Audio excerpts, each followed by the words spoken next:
Alright, so we're going to rant a little bit here. Sitting here trading today. Got a nice little Blackhawks thing going on. Of course, got to represent. Headed to Chicago tomorrow. So that's all good. Going to go on a plane. It's going to be nice. I'm flying Spirit. Don't ever fly Spirit. But if you do like I do. And I'm not bringing anything. Like just my body and my jacket. Come here, dog. Dog always running outside. My body and my winter jacket because it snowed like 110 inches. Okay, so it's like 10 inches, but still, it's terrible. Especially when you've been in Miami all winter. Anyway, so I'm trading here, trying to make it happen a little bit today, and I go long gold early on in the day, which is great. But then I ended up bailing on the gold trade because I thought that the pound was setting up for a nice little sell-off, and it just didn't happen, man. So I'm sitting here staring at this thing in disbelief. And we'll go ahead and we'll look at the charts and dig in a little bit. But I mean, Christ, man, it's like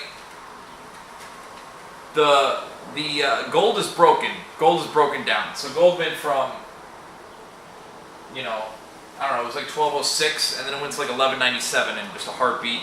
The euro followed it down too, which we'll go into and look at the euro chart for a little bit. Perfect, beautiful little setup. Dog, go to place. Lucci, go to your place. Go to your place. Dogs just don't listen, man. Anyway, so you got that little setup going on, and then the euro started to sell off. Euro's selling off, gold selling off. The Japanese yen is selling off. All three of them. Everything is selling off, and this pound is just sticking in there. And it's only because I'm short. I'm convinced. So a little frustrating. I don't know how much more pound trading I'm going to do during the U.S. session. It just seems like, it just doesn't want to move. It's kind of frustrating. I've done very well in gold. I should just stick to what I know and kind of go from there.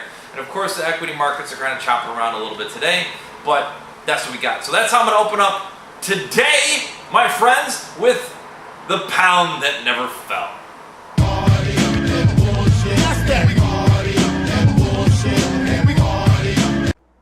So here's my little recap rant, right, that I alluded to. 6B, so this is the futures contract on the British pound, and you'll see it kind of came up. Well, this is where I saw it earlier in the day, right? We get to this this sort of one deviation away from the VWAP, which also corresponded to a nice little fib that I drew. Let's see if I can zoom out a little bit for you so you guys can see my fib. So it's the fib on last night's action, right? So then I figure, okay, the 50%, plus you got that one deviation, so that might be a little move. So it came down to the VWAP. I caught a little bit of this, not too much, whatever. Again, so then it comes here, 61.8%. Like, that's another great short there.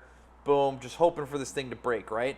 In the meantime, gold, bro, are you kidding me? So I went long gold here.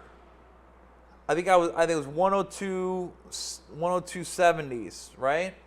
I go long, it comes back down, chops a little bit. I'm just like, yeah, whatever. I was out. I ended up taking a small loss because I was looking over at the pound trade and I just really wanted it. That was stupid. I just should have stuck with it, but whatever. So anyway, so it chops around a little bit and then it breaks the VWAP here. I mean, this was the trade, wasn't it? Came down to touch the VWAP, comes up to this kind of one deviation away, and then sell that, and then I would have, oh god. So anyway, so this thing finally breaks loose into the afternoon, and if you take a look at the euro, you're going to get a similar situation. We're talking, what, 12.30? So 12.30, sure enough, breaks loose, and this traded all the way up 106.97, so almost 107s, and now it's at 106.57, so 40 pips there, and then the yen, big move in the yen too. So everything's moving down, dollar strength across the board, except for the pound. Whatever, man. It's just one of those days, I guess.